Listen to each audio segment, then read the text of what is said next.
Le but est vraiment que chacun dans notre société puisse trouver sa place. C'est la finalité de la Fondation.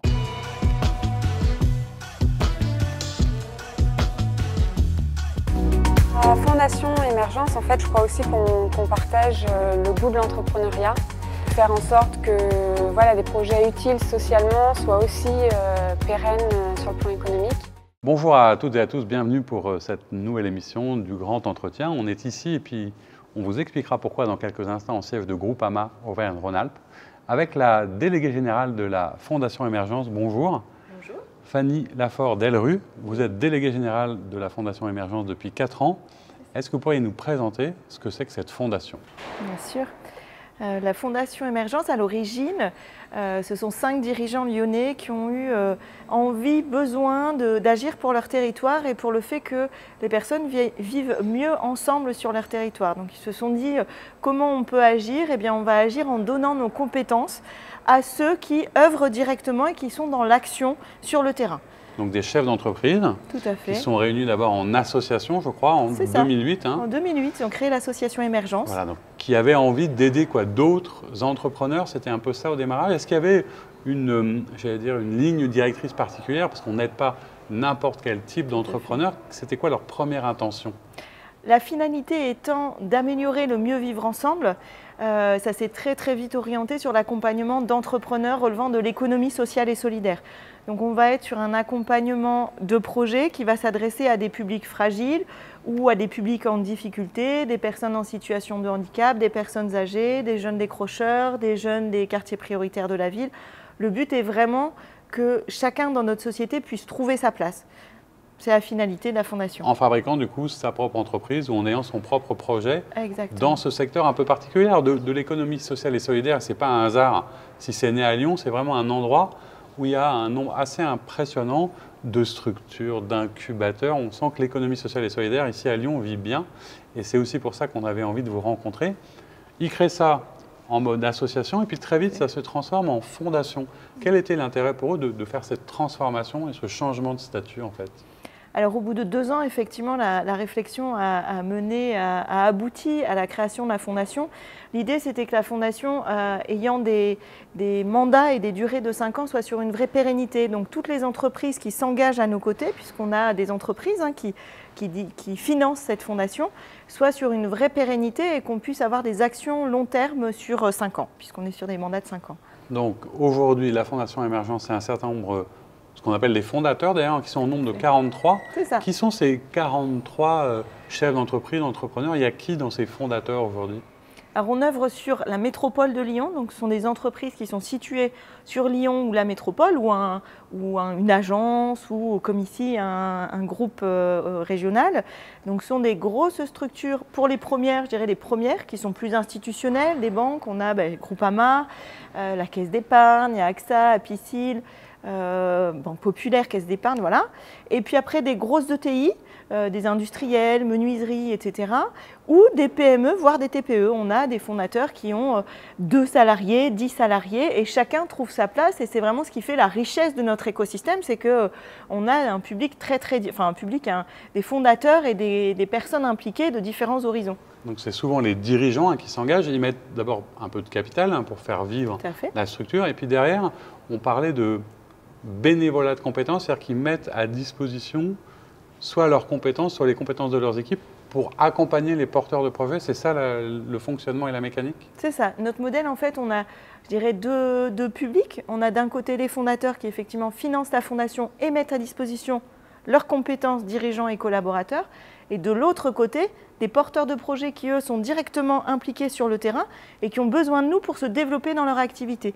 Ils ont déjà créé, généralement ils sont passés par un incubateur, qui est généralement un de nos partenaires, les incubateurs de l'ESS. Et puis on va les accompagner pour l'étape d'après, l'étape pour aller plus loin, pour changer d'échelle ou pour qu'ils rencontrent quelques difficultés. Voilà. Et nous, Fondation, au milieu, on va être en chef d'orchestre pour organiser tout ça. Voilà, donc l'équipe que vous dirigez, c'est l'équipe de coordination administrative, etc., pour sélectionner les dossiers. Comment ça se passe si on veut être un jour aidé par la Fondation Émergence d'ailleurs? Alors déjà, il y a une première rencontre avec l'équipe et puis après, il y a une commission qui sélectionne les projets, donc selon différents critères. Hein. Le premier étant de créer du lien social, que la structure soit déjà créée, qu'elle ait déjà un modèle testé. Et ensuite, on organise, dès que le projet est sélectionné, une séance qu'on appelle une séance collective, une séance miroir, au cours de laquelle on va challenger le porteur sur son activité, sur où il en est, quelle est sa vision, où il veut aller demain. Et puis quelque part, j'allais dire sur ses vrais besoins, parce que je suppose qu'au départ, ils viennent chercher de l'aide, sans doute de l'argent, etc. Ouais. Mais ils s'aperçoivent qu'il y a d'autres manques peut-être, et c'est ça que vous allez leur apporter en fait. Exactement. En fait, la force de notre accompagnement, c'est que c'est un accompagnement sur mesure. Donc au cours de cette séance collective, on va déterminer les vrais besoins. C'est vrai qu'ils viennent souvent nous voir en nous disant on a besoin de lever des fonds. Et on se rend compte qu'ils ne sont pas toujours prêts, ou ils n'ont pas toujours la posture, et surtout à quoi vont servir ces fonds, est-ce qu'il y a une stratégie derrière, etc. Donc on va vraiment leur poser toutes ces questions et on va écrire pour eux une feuille de route sur 1 an en leur disant voilà sur quels axes on pense pouvoir vous accompagner et vous aider à vous développer. Est-ce que ça vous convient? Et en fonction de cette feuille de route qu'on va avoir écrite ensemble pour 1 an, on va leur proposer une équipe de parrains marraines. 1 an, renouvelable éventuellement 2 fois. Oui. Alors, il y a plus de 70, je crois, projets qui ont été accompagnés depuis le début. Et on voit surtout, et c'est sans doute lié à la fois à l'ère du temps, au besoin d'entreprendre, au besoin de sens, depuis 2-3 ans, il y a une accélération du nombre de projets, vous en aidez de plus en plus. Comment est-ce que vous expliquez ça et quels sont par exemple, je ne sais pas, il y a 2-3 projets qui vous viennent en tête, que vous avez accompagnés, qui sont particulièrement symboliques de ce qui se passe en ce moment? Alors, on a beaucoup dynamisé notre accompagnement depuis 3 ans. On l'a rendu beaucoup plus proche des parrains marraines. On a beaucoup outillé les parrains marraines aussi pour accompagner les porteurs de projets. On a beaucoup mis en place de co-développement, de séances collectives, d'entraide entre les porteurs de projets. Donc ce dynamisme a fait qu'on a eu plus de demandes. L'équipe s'est aussi renforcée. On est 4 dans l'équipe aujourd'hui. Donc voilà, tout ça explique qu'en 2021, on a accompagné 32 porteurs de projets. Est-ce qu'il y en a quelques-uns dont vous pouvez nous parler ou qu'ils ont marqué? Tous, ils ont quelque chose d'intéressant, mais il y en a peut-être 1 ou 2 qui sont un peu révélateurs ou symboliques. Oui, on a un projet qui est assez révélateur parce qu'il agit sur plusieurs champs. C'est WeFound. WeFound récupère des ordinateurs dans les grosses structures, des flottes d'ordinateurs, ils n'en récupèrent pas 1 ou 2, des flottes d'ordinateurs, les reconditionnent pour pouvoir équiper derrière des jeunes issus des quartiers prioritaires de la ville ou des familles, par exemple, pendant le confinement, qui n'avaient pas d'ordinateur pour faire travailler leurs enfants en télétravail à cette époque-là, des gens qui sont éloignés de l'emploi et qui vont aider et à reconditionner et à apprendre à travailler sur l'ordinateur pour les remettre à l'emploi et les remettre dans un système.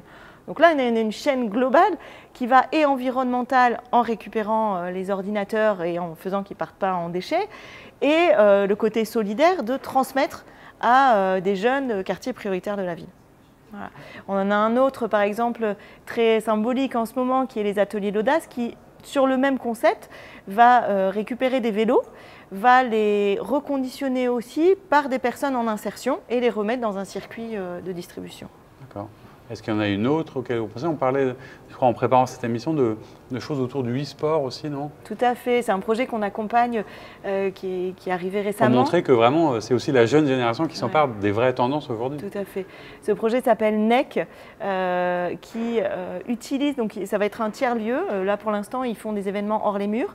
C'est un tiers-lieu qui utilise le e-sport, donc qui est une pratique très cherchée chez les jeunes, mais pas du tout encadrée, comme excuse pour faire venir les jeunes des quartiers toujours prioritaires de la ville sur cette activité de e-sport. Et en fait, l'idée, c'est d'utiliser cette pratique comme attrait un peu pour les amener après sur des expériences à haute valeur éducative, les accompagner dans leur cheminement scolaire, etc. Donc voilà, on rentre par une porte pour les aider à évoluer et à monter un petit peu. D'autres choses. Qu'est-ce qu'ils deviennent? Est-ce que vous savez, est-ce que vous gardez le lien avec ceux qui ont quitté un peu la fondation et qui continuent de grandir? Comment est-ce que vous les associez? C'est un peu les alumni ou les anciens, mais comment vous gardez le lien avec tous ceux qui sont passés chez vous? Alors déjà, on a notre communauté d'alumni qui existe.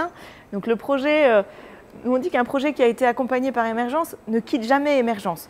Donc il reste en lien. Notre accompagnement, c'est 3 piliers. C'est l'individuel, donc le parrainage dont on a parlé, c'est le collectif, des séances de co-développement, de la mise en relation, etc. Et c'est le réseau. avec ces 43 entreprises lyonnaises, on arrive à faciliter les mises en relation de tous les porteurs de projets. Un projet qui devient alumni perd juste l'accompagnement individuel, mais reste dans le réseau, donc continue à participer aux after-work, aux soirées, au co-développement, etc. Donc reste dans cette communauté et de plus en plus, on reste très proche de nos anciens qui restent dans notre circuit. Alors qu'est-ce que vous avez comme événement ou comme temps fort là, dans l'année 2022 entre maintenant et les prochains mois à venir? Est-ce qu'il y a un temps fort en particulier qui va rassembler toute la communauté de la Fondation? Alors on a un temps fort effectivement qui se passe au printemps. Donc tous les ans au printemps, on a ce qu'on appelle notre soirée d'été qui réunit tous nos fondateurs, les parrains-marraines, les porteurs de projets actuels et anciens et les partenaires. L'idée, c'est vraiment de faire retrouver tout cet écosystème et qu'on puisse davantage créer du lien. Cette année, on a la chance de renouveler notre partenariat avec les Nuits de Fourvière. Donc on sera aux Nuits de Fourvière le 16 juin et on va effectivement mettre en place le village des porteurs, donc où 35 projets seront présents pour parler de leurs projets, parler de leur actualité et justement pouvoir créer des ponts avec les entreprises de nos fondateurs. Bon, on voit plein de projets, plein de belles idées, plein de belles réalisations. On va retrouver tout ça évidemment sur le site internet. Et pour ceux qui ont envie de vous retrouver, ce sera avec plaisir. Merci de nous avoir accueillis ici au siège de Groupama, dont le président est le président aussi de la Fondation Émergence. Et puis à très bientôt pour de nouvelles aventures, j'espère ensemble. Et quant à vous, je vous dis à bientôt pour une nouvelle émission.